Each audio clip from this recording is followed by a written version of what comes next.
pessoas, tudo bem? Estamos aqui para mais um Segurança com Leveza, o podcast que visa falar de segurança com leveza, né? Segurança não precisa ser chato, não precisa ser difícil, tem que ter rigor, tem que ser analisado, tem que ter bastante gente engajada, mas dá para fazer de maneira simples? Dá para fazer de maneira leve? A gente acha que dá. A gente começou esse podcast para falar de segurança do trabalho, só que hoje a gente já fala muita coisa relacionada à cultura de segurança, que não dá para falar só de segurança sem passar por diversos temas. Então, antes da gente começar... Pessoal, antes de começar o nosso episódio, Vivi, tem um recado do nosso patrocinador. Então, a Projeté Industrial, que é especialista no desenvolvimento de soluções para separação sólido-líquido, ela atua no mercado sucroenergético, mineração, papel e celulose e saneamento, sempre com foco em eficiência e confiabilidade. E se você quiser saber mais, vai ficar o QR Code no canto da nossa tela e se você tiver interesse em nos patrocinar, entre em contato através do nosso Instagram. E bora para o episódio. Vou fazer minha autodescrição. Sou uma mulher loira, branca, cabelo na altura do ombro. Hoje eu estou com uma camisa azul e branca. E atrás de mim tem uma decoração de folhas pintadas aqui. Bom, a gente vai conversar com a Márcia hoje, a nossa convidada, é a doutora Márcia Bel. Ela é especialista em comportamento, ela é doutora em neurociência, ela é especialista em um monte de coisa, e eu acho que o que ela mais é especialista, além do estresse, que foi porque eu a convidei para vir conversar, eu acho que ela é especialista em fazer as pessoas pensarem profundamente sobre questões difíceis de uma maneira leve, às vezes densa, mas leve, né? Eu conheci a Márcia fazendo os cursos de neurociência, me apaixonei, assim, muito pelo estilo, pela maneira de ensinar e pelo propósito e por tudo que agregou nesse meu processo, né? Então, é isso. A Márcia, ela também tem o livro, a gente vai falar sobre estresse, ela tem um livro que fala sobre estresse, e hoje a gente vai esmiuçar isso, daí vamos explorar a Márcia o máximo que a gente puder. Márcia, por favor, se apresente, obrigada pela sua presença. Eu é que agradeço, Vivi, é uma honra, como eu falei, conseguir participar e te acompanhar nessa trajetória. É uma trajetória não só profissional, mas é uma trajetória na qual se faz o bem, e isso é uma oportunidade importante, né? Eu vou fazer algumas correções aqui na minha descrição, né? Por quê? Porque eu sou uma professora, uma cientista, e a gente precisa de precisão, né? A minha audiodescrição, eu sou uma mulher branca, 60 mais, imagina, com cabelos castanhos, estou usando um lenço, uma blusa vinho, brincos, e, enfim, alguém que se apresenta aqui para vocês como uma estudiosa do cérebro. Creio que isso é a minha maior trajetória. E tenho uma carreira científica, uma carreira que pertence ao ambiente médico, dentro da Faculdade de Medicina da Santa Casa. São 30 anos que eu transito naqueles corredores. Mas, como a história, que eu acho que é um dos maiores desafios da atualidade, a gente não é só uma coisa, né? Então, eu não sou só uma cientista, não sou só uma professora, sou Márcia, sou mãe, sou alguém que hoje se dedica a fazer uma interface de divulgação e de compreensão dos processos científicos que envolvem o estresse, que envolvem outras áreas de conhecimento, com vistas a um processo pulsante em relação a uma longevidade que seja mais feliz, que seja mais valorosa para todos nós. Então, é dessa forma que eu adentro os ambientes de qualidade de vida e bem-estar, e neste contexto o estresse é uma máquina, né, dentro dessa condução. Bom, eu aprendi lá com você e com outros colegas lá da neurociência essa coisa do estresse, né? Tem o estresse que é bom, tem o estresse bom a gente não vai, tem o estresse que é ruim, quando é assim é bom, quando não é assim, bom. Enfim, eu só sei que quando a gente estava fazendo a aula de qualidade de vida, né, que a gente falou sobre todo o ciclo do estresse, eu naquele momento era uma peça de estudo, né, viva, passando por todas aquelas fases que você descreve, e eu pude vivenciar isso daí de uma maneira não tão boa, mas hoje eu acho que é muito positivo, e eu acho que essa nossa conversa também visa trazer isso que muitas pessoas estão sentindo e muitas pessoas estão passando e que muitas vezes não conseguem identificar, né? Porque para mim foi assim, quando eu vi a cura, eu falei, poxa, eu já passei por isso, eu já passei por isso, eu já passei por isso, né? Mas eu não tinha noção desse tanto. Então, acho que a gente pode começar falando deste processo do estresse, primeiro do bom, né? Vamos falar das coisas boas primeiro, né? Dá uma leveza para o negócio e depois a gente entra nesse processo mesmo, que até espero, com isso, conseguir fazer com que as pessoas se identifiquem e falem, olha, já está na hora de eu procurar ajuda, já está na hora de eu mudar esse hábito, já está na hora de eu mudar. Então, olha, para a gente poder chegar na ideia de que o estresse seja um estresse bom, a primeira coisa que a gente precisa fazer é desmistificar a ideia, o conceito de estresse, né? Ou seja, estresse em si, biologicamente, evolutivamente, é um processo que está relacionado à sobrevivência, está relacionado à adaptabilidade, ao aprendizado e à evolução. Então, esse é o primeiro olhar que a gente precisa ter sobre estresse. Estresse é um espaço de potência.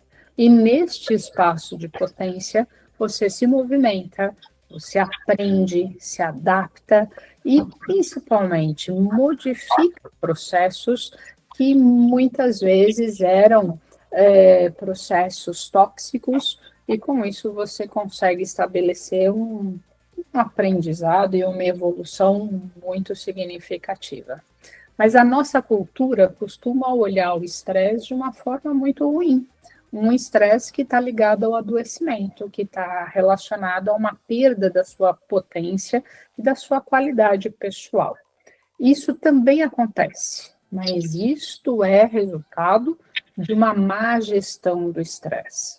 Então, o estresse em si é um processo virtuoso. Então, o primeiro conceito que eu gostaria de deixar aqui, que eu gosto de trazer essa ideia, é que ninguém aprende se não sair da zona de conforto, ninguém se envolve em novos projetos ficando só sentadinho ali na cadeira, desejando que o mundo chegue até si, né? Ninguém consegue melhorar o seu repertório se no seu estado contínuo de conforto. Então, o estresse agudo, especialmente a etapa de estresse agudo, é uma etapa que está dedicada ao aprendizado, porque naquele momento existe toda uma resposta de padrão neuroendócrino que está dedicada à sobrevivência, que direciona o foco atencional, que resgata o repertório, que identifica possibilidades que não foram vistas antes e, portanto, otimiza a sua performance, né? Então, é um processo amplo e um processo bem intenso sobre tudo isso, que vale a pena a gente se dedicar e a gente acolher, porque quando você resiste a este processo de mudança, esse estresse que poderia acrescentar valor ao seu aprendizado, ele acaba se direcionando a uma condição cronificada, uma condição ruim, e com isso a gente acaba indo para o adoecimento. Essa é uma dimensão importante. Posso fazer uma pergunta que me ocorreu agora, que eu até falando, que a gente pode falar do estresse agudo e do crônico, quando em momentos de crise, principalmente econômica, fala, tem aquele ideograma que pode ser crise ou oportunidade. A gente pode falar que o estresse é mais ou menos isso? Ele pode ser uma crise ou uma oportunidade? Ele é uma oportunidade de crescimento e quando ele cronifica, ele vai ser a situação de crise que eu preciso dar uma olhada mais atenta. Essa é uma tradução muito boa, é uma aplicabilidade.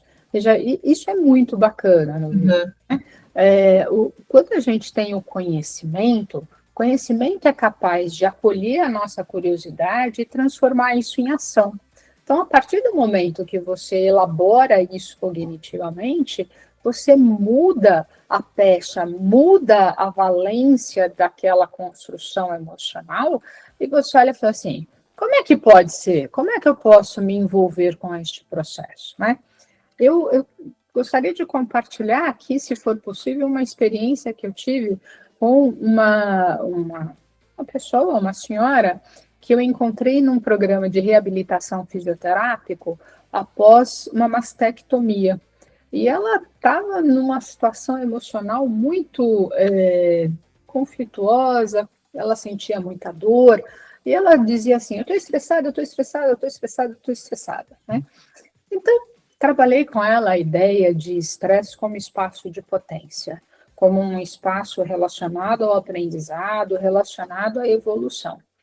E, assim, uns meses após, né, foi muito gratificante, porque ela chegou, eu reencontrei com ela chegou assim, me cutucou, né, falou assim, professora, agora, quando alguém me diz que eu estou estressada, eu mando beijinho, porque eu sei que eu estou aprendendo e eu estou evoluindo.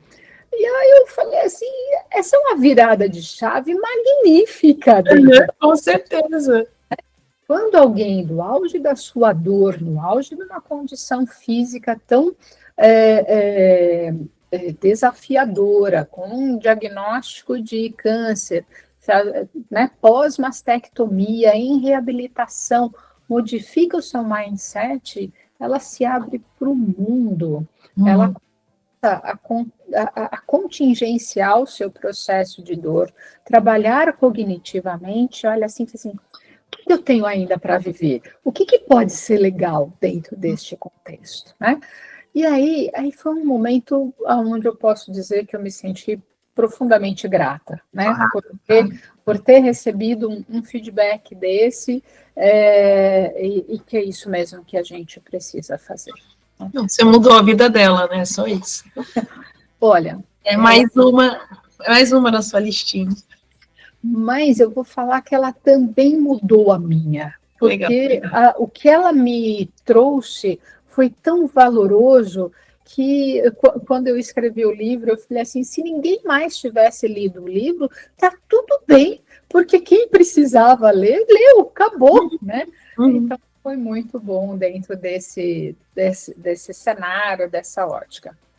É muito bacana refletir, Vivi, que o estudo do estresse é algo que percorreu toda a minha carreira, desde o meu programa de pós-graduação e tal, porque eu sou patologista de formação, né? E o estresse, ele está numa posição limítrofe entre aquilo que é potência e aquilo que pode levar ao adoecimento.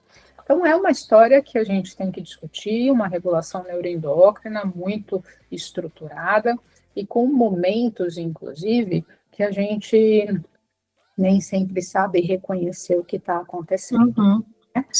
Essa é uma das coisas que são relevantes para que a gente possa fazer uma gestão do estresse e não ir, né, não caminhar no sentido do adoecimento.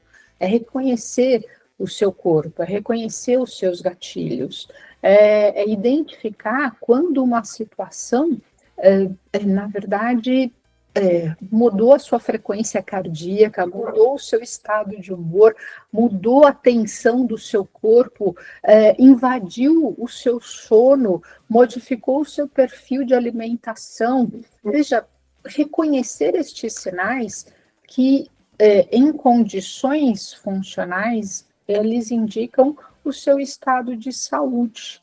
E quando há esse desequilíbrio e a gente não faz essa leitura, a gente posterga a tomar ações e atitudes que possam fazer uma boa gestão daquele momento desafiador, modificando, nas suas palavras, o cenário daquilo que seria uma oportunidade, transformando isso em crise.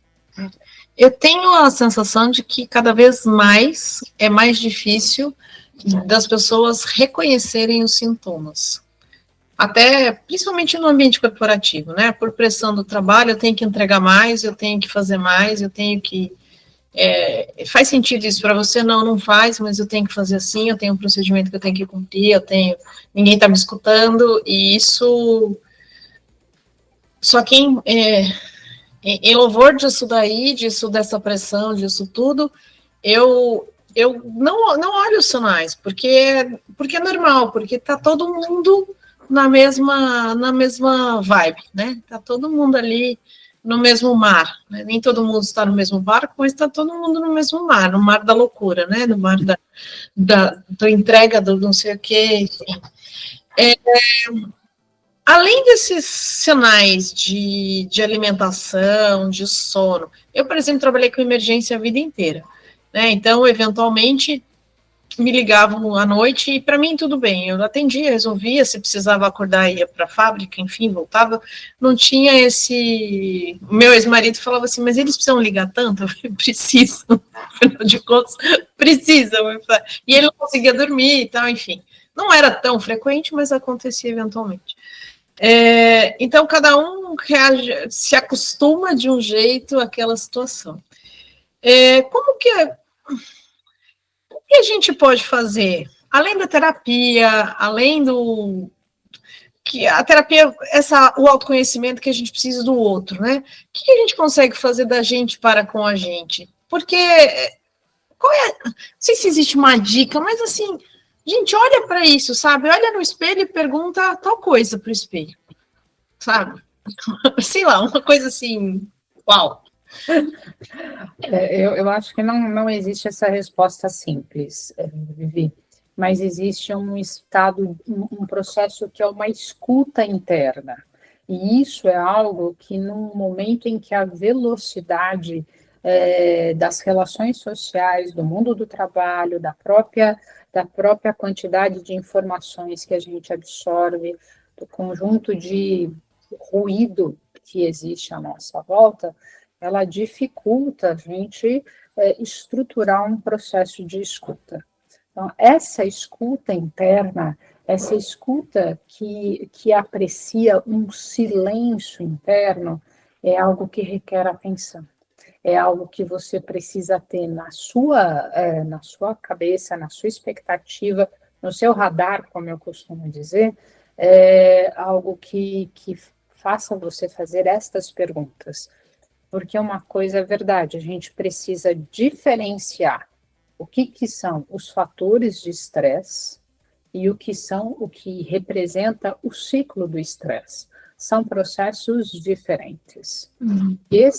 Essa é uma dimensão que muitas pessoas acabam não compreendendo. Então, você falou agora mesmo que muitas vezes ligavam à noite para você.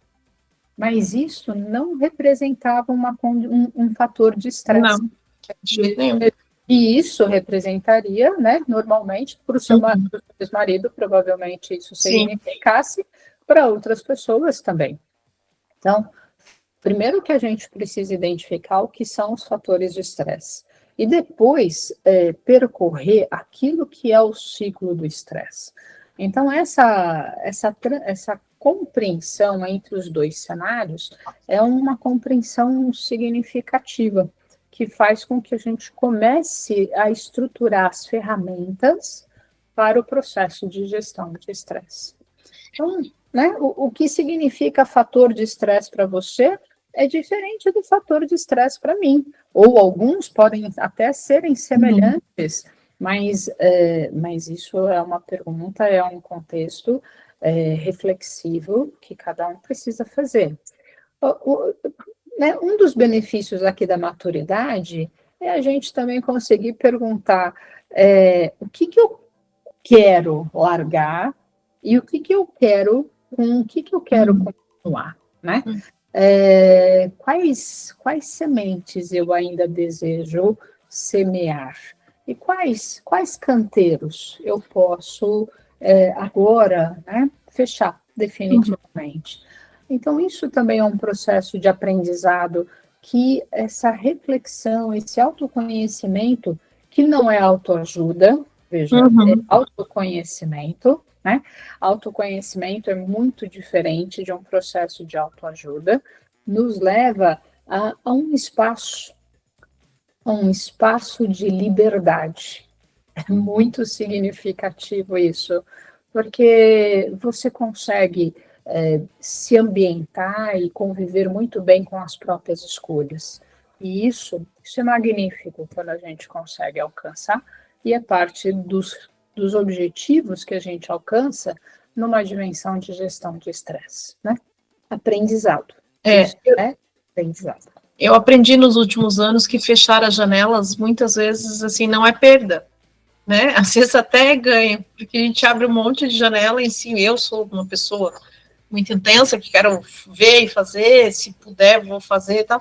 E eu descobri que fechar as janelas, tá ok, eu posso fechar as janelas, que eu não estou perdendo, né? E se eu precisar, eu vou lá e abro a janelinha de novo, e vou olhar naquele assunto de novo. Eu não preciso trazer todos os pratinhos, né, ao mesmo tempo. E isso, para mim, assim, eu tenho muito orgulho de ter aprendido isso, porque para mim é uma coisa difícil, porque eu sempre carreguei 20 pratos ao mesmo tempo, né? E hoje, tudo bem. Se eu não tiver os 20 pratos, alguns vão cair, tá tudo bem. Né? Não tô plena, óbvio, não sou a pessoa mais... Tô longe de estar próxima do Nirvana, né? Mas, assim, eu entendo, eu já não trato mais isso com, o prato caiu, é uma perda. Não, não é. Cara, não dá para segurar. A hora que der, eu vou lá e pego o caco de novo, né? Então, eu acho que o aprendizado faz muita diferença nisso daí, a vivência e todos os processos que a gente vem, eu acho que ajuda demais. Quando você fala que o fator é diferente do ciclo, o fator sempre vai ser uma coisa pontual, ou um conjunto de coisas pontuais que me alteram de alguma maneira? Ou humor, ou sono, alguma coisa assim? Isso que eu vou considerar fator? Fator é aquilo que vai te tirar do estado de equilíbrio. Esse é o conceito importante, tá bom?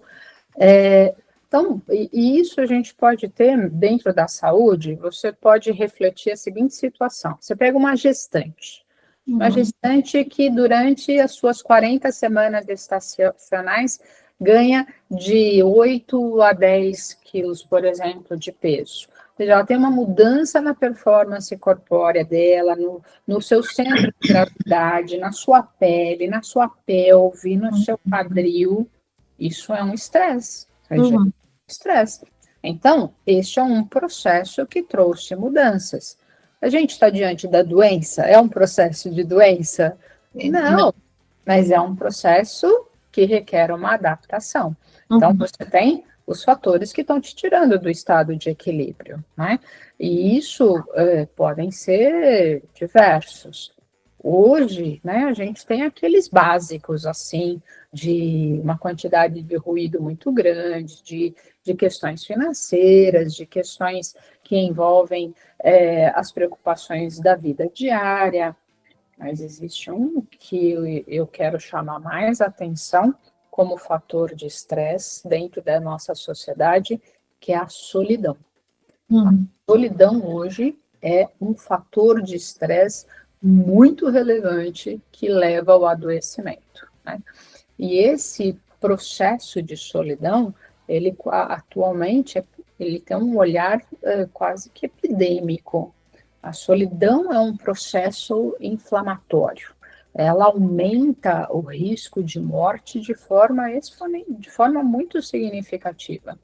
Uma pessoa em solidão, se ela contrai um resfriado, o risco que ela exibe de ter uma evolução para uma pneumonia é enorme, e ela pode vir a morrer, né? Então, isto sim, isso é, por exemplo, um fator de estresse que vai realmente modificar a vida. E a gente pode entender muito bem isso, porque, veja, qual é a nossa história biológica? Somos uma espécie social, onde o outro não é uma opção na nossa vida, o outro é uma necessidade. Então, essa saúde social, esse ambiente de socialização, ele é um indicativo do seu estado de saúde e mantenedor do seu processo biológico. E isso então, é um fator de estresse que precisa ser olhado de frente, porque é uma dimensão que hoje abala a saúde e a sociedade, a produtividade, as organizações, mas principalmente o indivíduo. Veja, fator de estresse é aquilo que vai requisitar de você uma resposta que não é uma resposta assim, vamos em frente, está tudo bem, né? Ela está tirando do estado de equilíbrio, ela requisita que você direcione a sua atenção, ela requisita um processo dinâmico para que seja possível responder a este evento, né? Então, a resposta, ela inicia o processo que a gente chama de ciclo de estresse, né? Então, os fatores são múltiplos, você precisa identificar quais são as dores que você está sendo alvo, aquelas que você escolhe, aquelas que foram escolhidas por motivos diferentes, né? E como que você responde a isso tudo, tá? Então, isso faz parte do nosso momento de aprendizado, né, Vivi? Acho que essa é a questão. Eu acho que é a questão. E o que você falou da solidão, eu acho que a gente tem escutado falar muito, eu acho que muito grudado com a depressão, né? Que muitas vezes você vê a situação, a pessoa tá super bem, é super feliz, como assim tá com depressão? Né? Como ela assim, ela tá sempre com um monte de gente, tal, mas a solidão é uma coisa muito pessoal, né? Eu posso estar cercada de muitas pessoas e estar neste processo de solidão. E cada vez mais parece que como se não fosse encaixando, né? Quando eu converso com alguém, eu sei de algum caso dessa coisa, ou da depressão ligada à solidão, é como se não fosse encaixando, né? Mas você estava lá na festa, você estava conversando com todo mundo, você estava participando, estava todo mundo junto. Mas eu estava ali, mas eu estou sozinho, né? Então, é um processo... essa dimensão da solidão, ela está em todos os estratos sociais e em todas as etapas da vida, né? Uhum. Você vê isso dentro da escola, você vê a incidência de bullying. Então, esta pessoa, quem é o alvo do bullying, está em profundo sofrimento e em solidão, não identifica uma rede de apoio para poder lidar com aquela circunstância. Você tem o processo de solidão no trabalho, né, de forma também muito, muito concreta. Tem a solidão na família, tem a solidão de não ter, muitas vezes, com quem conversar, né? O Instituto Gallup lançou um importante instrumento de avaliação sobre o índice de infelicidade no mundo, e isso é um relatório que veio em 2022, e claro que todo mundo acreditava que no período pós-pandêmico a percepção sobre a infelicidade estaria aumentada, mas a causa, né, as causas ali envolvidas tinham como pontos importantes a sua relação com o trabalho, e um dos pontos ali envolvidos era o processo de solidão, né? A perda do senso de comunidade e o processo da solidão. Então, são fatores que são presentes, né? E aí a gente tem muita coisa que poderia discutir, né, Vivi? Porque o que a gente vive é resultado, em grande medida, das escolhas que a sociedade fez e que a gente fez dentro da sociedade. Então, como assim? Como solidão? Como, né? Vamos ver como é que isso pode ser trabalhado, né? Você mora em São Paulo, sabe o tanto de gente que tem em São Paulo? Como assim? Pega o metrô pra você ver. Veja se lá você consegue se sentir em solidão. Não dá pra ser sozinho. Aí fazendo o meu espaço, né? A verdade é essa. Então, eu elenquei um fator aí, né? Mas, enfim, veja, isso é uma preocupação com a terceira idade, com o idoso, que tem lastros reduzidos muitas vezes na sua capacidade de adaptação, e, portanto, ao resistir ao processo de mudança, se vê fortemente em solidão, fortemente excluído dentro Estou pensando aqui, você acha que até pensando nos grandes centros, né? Você está em São Paulo, está em Campinas, são cidades grandes, tá? Com esse movimento, principalmente pensando nessa rotina de hoje, a maior parte das mães trabalham, a gente desensinou ou está desensinando os nossos filhos a se auto-perceberem, a identificar o fator de estresse mesmo, porque muitas vezes a criança questiona. Eu tinha um chefe há muito tempo atrás que ele falava que o adulto não perguntava porque a gente tolhia a criança de perguntar. Então, quem tem filho pequeno aqui, ele falava, quem tem filho pequeno aqui, quando fica naquela fase do porquê, responda. Porque a gente tem adultos que se acidentam porque as pessoas pararam de perguntar, e elas foram tolhidas. Ele tinha essa teoria, eu acredito muito, assim, que isso seja um fator possível, porque, de fato, a gente vê esse movimento, nem sempre a gente quer responder, nem sempre a gente tem uma resposta, né? Mas a gente está desensinando os nossos jovens a essa autopercepção, a escutar, a se expor, porque eles não têm escuta, não têm o retorno. Eu acho que o problema é mais complexo sobre isso, Vivi. Não são opiniões minhas, mas são opiniões de especialistas, de neurocientistas sobre isso, né? Que mostram que uma das coisas importantes que se modificou fortemente no processo educacional é o desenvolvimento de expertise, daquilo que a gente chama de maestria, né? E isso, em grande medida, aconteceu por um movimento social em favor do segurismo.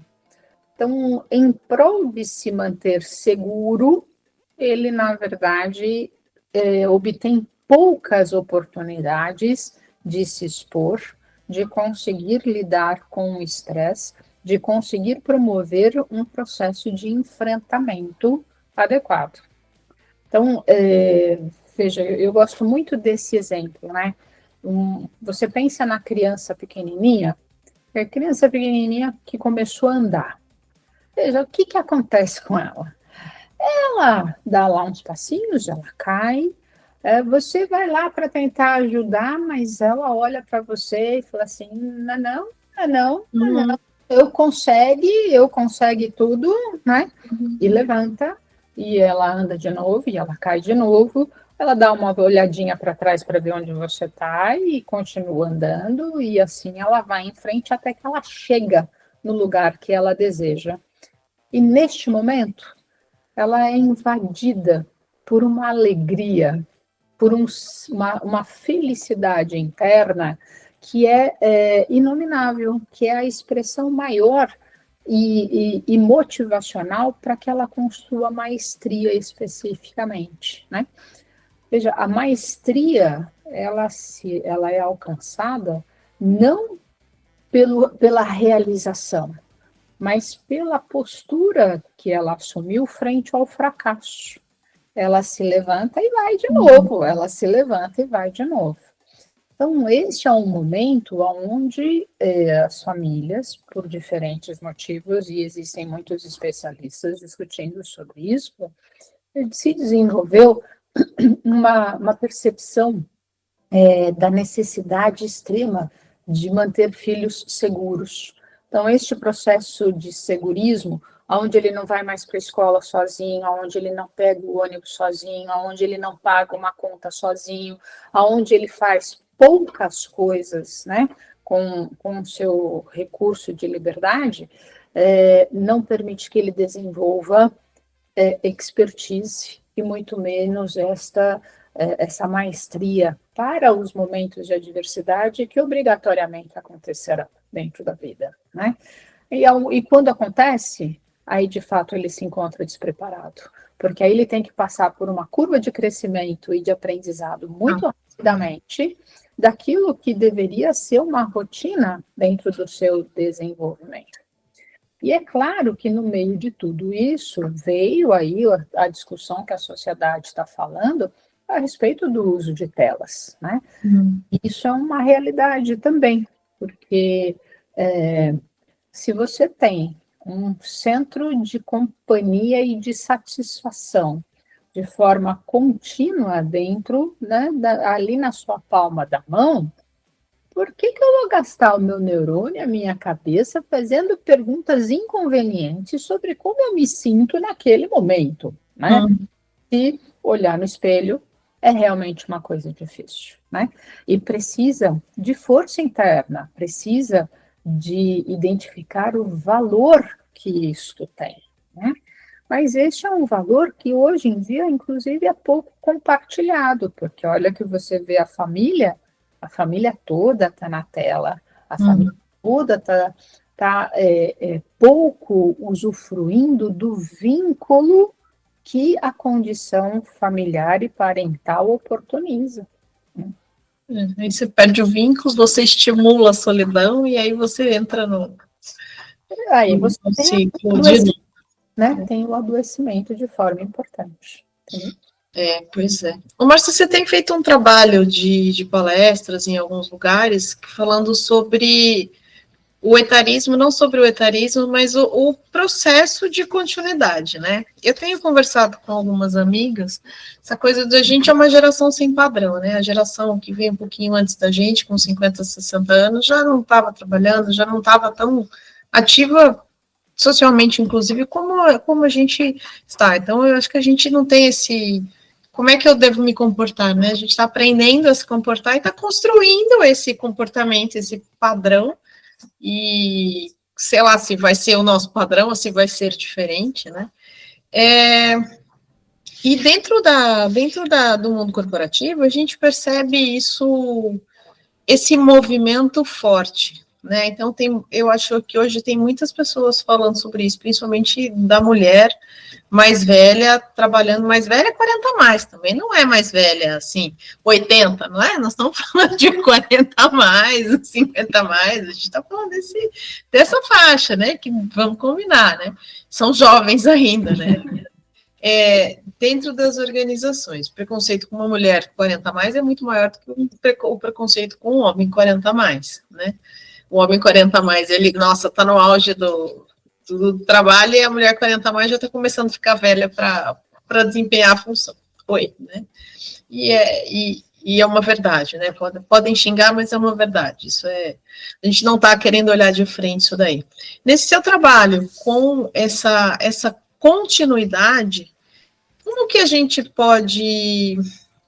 Assim, como que a gente pode, no nosso dia a dia dentro da organização, aplicar esse conceito, virar este olhar, porque eu acho que o que falta para muitas pessoas é virar o olhar para o problema, entre aspas, virar o olhar para a situação e falar, puxa, olha, já escutei falar isso, acho que eu tenho que dar uma olhada diferente, eu tenho que aproveitar alguma coisa diferente. Qual que é o olhar que a gente tem que virar para essa situação, de principalmente nós, mulheres mais velhas? Veja, eu reflito, Vivi, que primeiro a gente precisa estar em paz com o que significa envelhecimento. O envelhecimento humano faz parte. E essa eu acho que é uma das grandes dificuldades culturais e sociais nossa. O Brasil, e não é exclusividade nossa, mas é um país ainda jovem, um país onde é comum a ideia de viver o hoje sem imaginar que existe o amanhã, né? E o próprio processo de colonização, muitos sociólogos abordam isso, dizendo que quem veio para a América veio para fazer América. Morrer não é uma opção dentro dessa mentalidade, dentro deste mindset, né? E isso fez com que a ideia de envelhecimento e morte ficassem muito atreladas. Portanto, ninguém quer saber de envelhecimento, porque isso significa estar mais perto da morte, né? Quando esse é um equívoco, um outro equívoco muito importante, né? A gente tem um ciclo biológico, um ciclo de renovação, e o envelhecimento tem muita potência para se viver, para se construir. E vou falar também a verdade, existem muitos exemplos e muitos palcos de exercício de liberdade dentro deste envelhecimento, porque já se conquistou alguns itens de autonomia, já fez as pazes com muitas coisas, tem outros problemas, né? Tem uma dor no joelho, tem um negócio, né? que vai lá acontecendo, entendeu? Mas a gente já está em paz com muitas coisas. Aquilo que eram objetivos para a construção de uma vida diária, ele é substituído por uma percepção interna de propósito muito maior. Um propósito daquilo que eu vou entregar para o mundo, para um além do eu e para um além do meu. E isso concede sentido à finitude. Quando você, né, chega lá, é capaz de olhar para trás e dizer, valeu a pena viver, né? E este é o senso real da imortalidade, porque isso é o que te permite continuar vivendo na mente e no coração das pessoas. Então, ao identificar o que é possível dentro de tudo isso, a gente tem que acolher e falar, olha, quantas coisas bacanas tem aqui para a gente poder fazer, né? Mas existe uma cultura ainda muito difícil em relação ao posicionamento da mulher, porque a própria história social ainda não está estruturada de forma importante, né? Esses espaços, o espaço do feminino, é um espaço ainda recente dentro deste exercício. Se você imaginar, né, a pesquisadora Cláudia Goldin, que ganhou o Prêmio Nobel de Economia em 2023, ela avaliou questões sobre a origem da desigualdade de gênero no trabalho, né? E ela comenta coisas assim importantes, como a clareza de que quando você tem lá um processo de entrega, então tem que entregar, tem que bater a meta, tem que fazer lá uma porção de coisas, você tem uma desigualdade dentro disso, porque muitas vezes é visível que a mulher entrega tanto quanto, mas ninguém pergunta para ela sobre como é que ela entrega, qual é o grau de renúncia existente sobre outras facetas da vida que fazem com que ela tenha o dobro, né, o triplo de exigência pessoal para poder entregar na mesma dimensão. Mas isso é cultural. Ela mostra, por exemplo, que a gente precisa de um planejamento familiar, um planejamento em si, para poder absorver que após o primeiro filho você terá 10 anos, pelo menos, em que o seu rendimento, a sua capacidade de trabalho será diferente, né? E, então, vamos vivenciar, porque essa situação que você descreveu de estar no mesmo mar, né? Não no mesmo barco, mas estar no mesmo mar, é resultado disso também, né? E ela comenta de forma muito importante sobre 2 fatores que modificaram o nosso posicionamento social. Isso, o primeiro e o mais relevante é o acesso à educação, né? Então, o processo de outorga da educação, ela foi construída lentamente no que diz respeito ao feminino, né? Então, se no século XIX existiu lá o início das escolas com direito à educação da menina, o programa educacional era um pouco esquisito, eram prendas do lar praticamente, né? Agora, então isso foi se modificando, mas isso é um processo lento, né? Veja que o próprio processo de escolarização no Brasil, há poucas décadas atrás, mesmo numa cidade tão grande quanto São Paulo, não existia escola para todo mundo. né? Então, esta dimensão do trabalho, né, essa dimensão da escolarização para poder pleitear cargos e inserção no mundo do trabalho de forma técnica e especializada, ela demorou para acontecer, simplesmente, né? E quando aconteceu, a gente ainda não achava que dava conta do processo, né? E a outra coisa que realmente foi um diferencial dentro da conquista do espaço da mulher dentro do trabalho foi o planejamento familiar, foi o advento dos contraceptivos e o processo de planejamento familiar. Então, aí a escolarização cresceu muito e a gente conseguiu mudar algumas dessas alterações, desses desequilíbrios, né? E pôde-se pela primeira vez começar a falar em equidade, né? Mas O caminho é longo ainda. esse é um processo, é uma sociedade que precisa ter maturidade para construir isso, né? Eu acho que o caminho é bem longo ainda. A gente andou um pedacinho, mas o caminho é bem longo ainda. Muito longo. Ó, a gente está começando a caminhar para o final, e já que você está aqui, eu vou te explorar, vou te fazer uma pergunta para o meu TCC, não, mentira. A pergunta, eu estou no drama do TCC agora, né? A pergunta é, a gente já conversou várias vezes, hoje você faz parte da CIPA da Santa Casa, então você é uma pessoa pessoalmente envolvida com o processo de segurança do trabalho, né?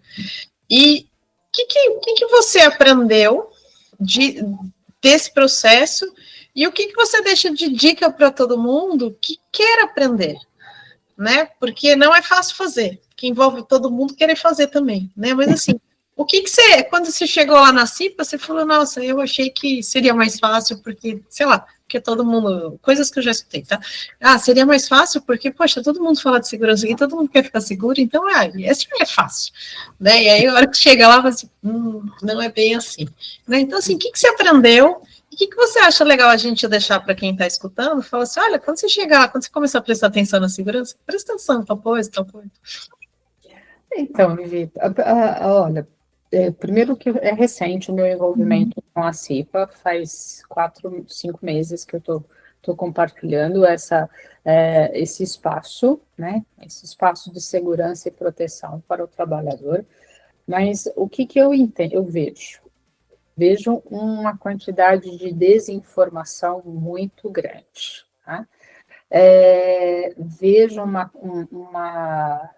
abordagem que muitas vezes não ela é lógico, quando a gente fala da segurança do trabalhador, a gente está falando inclusive na garantia da sua produtividade, né?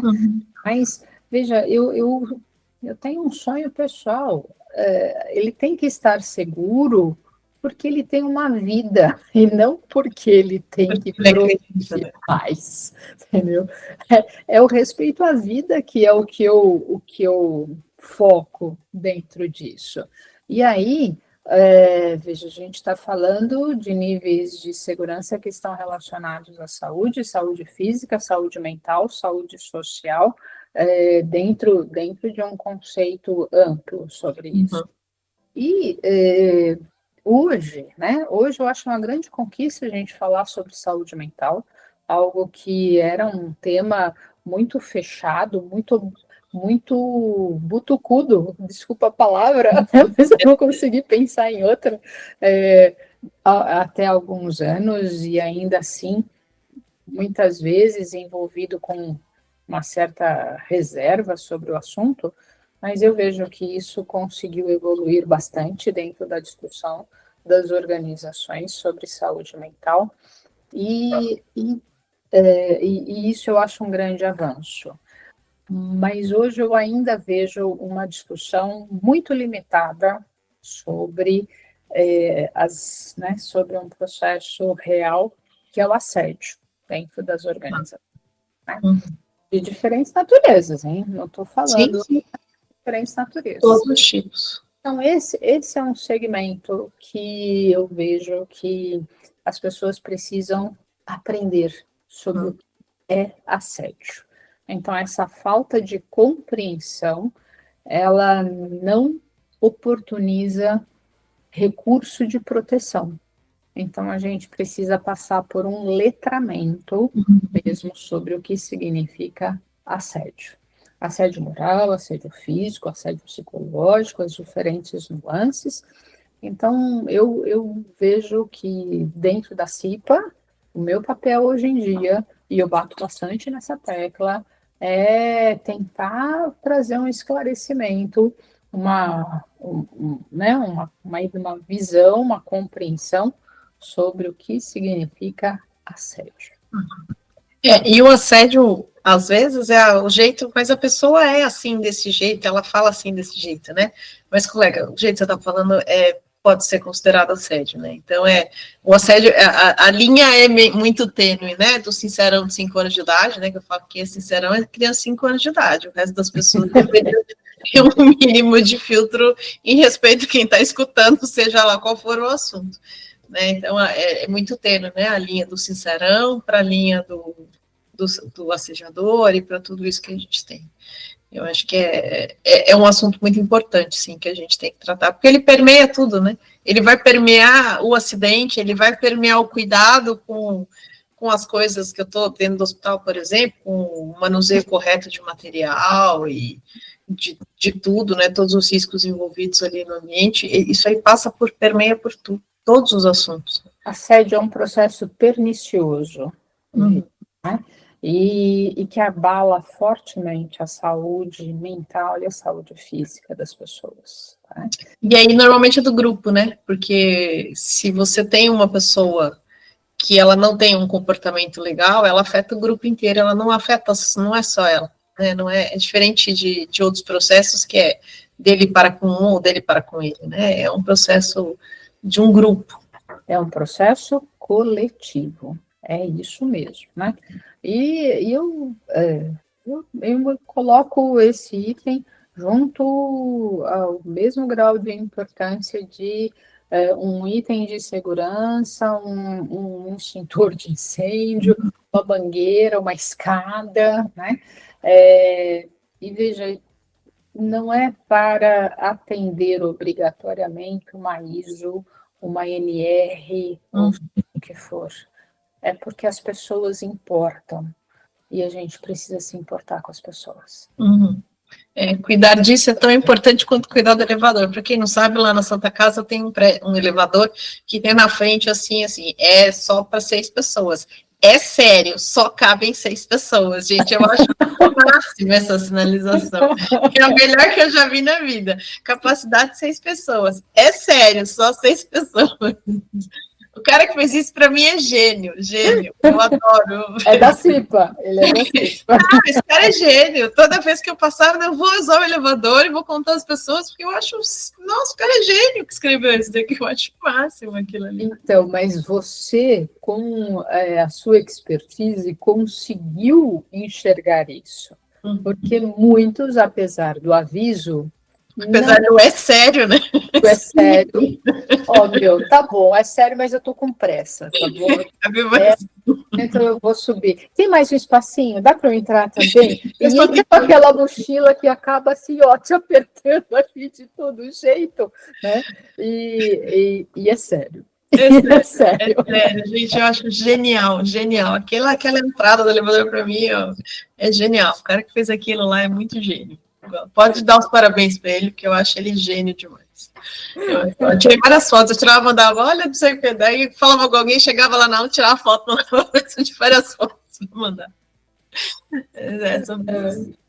Márcia, eu quero te agradecer demais por você ter vindo aqui, por esse bate-papo tão maravilhoso como sempre. Né? Você sempre me faz pensar mais e mais e mais e mais e mais. Acho que é uma combinação muito legal, assim. Gosto demais de conversar com você sempre. Então, quero te agradecer muito da sua participação aqui.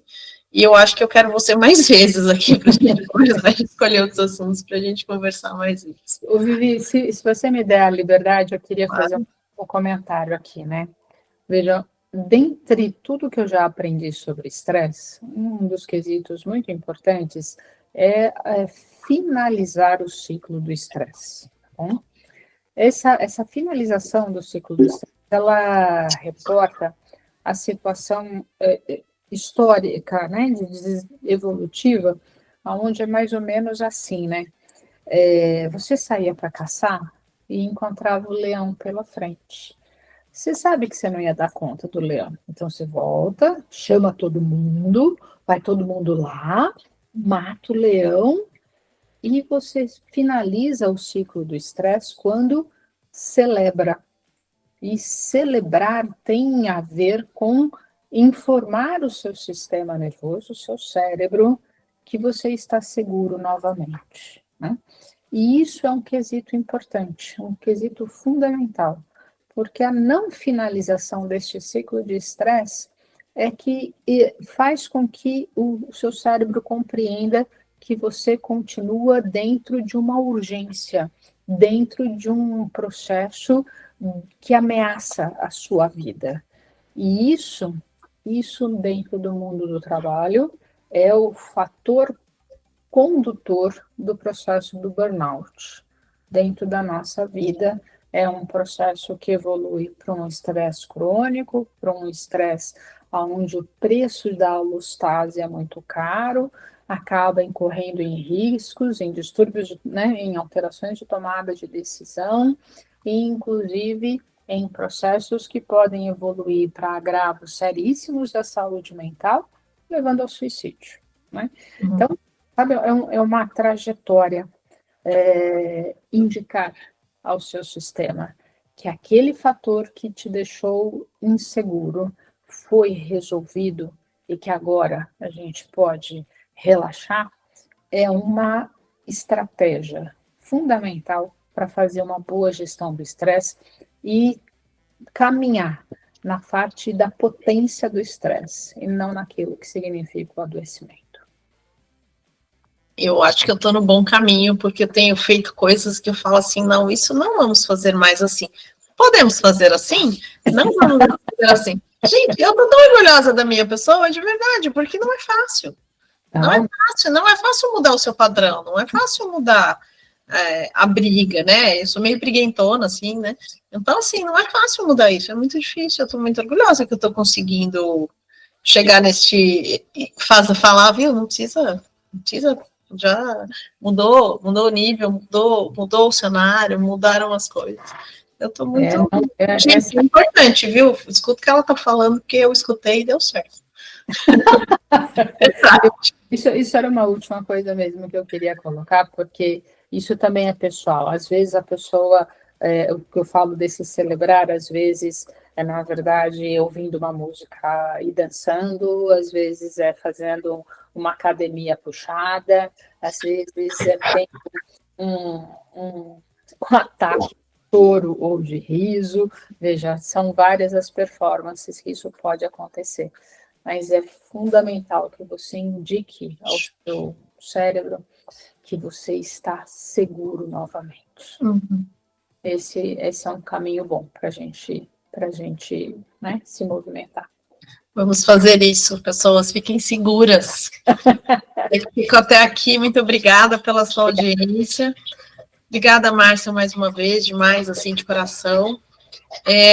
Se inscrevam no canal, compartilhem o vídeo, cliquem no sininho para poder receber os nossos novos posts e acompanhem a gente. A ideia é sempre a gente levar informação de qualidade para o mais longe que puder e aproveitem, usem os cortes, usem o treinamento, aproveitem esse material rico que a gente está disponibilizando. Obrigada, gente, até o próximo. E um beijo para todos, muito obrigada. Até. Tchau.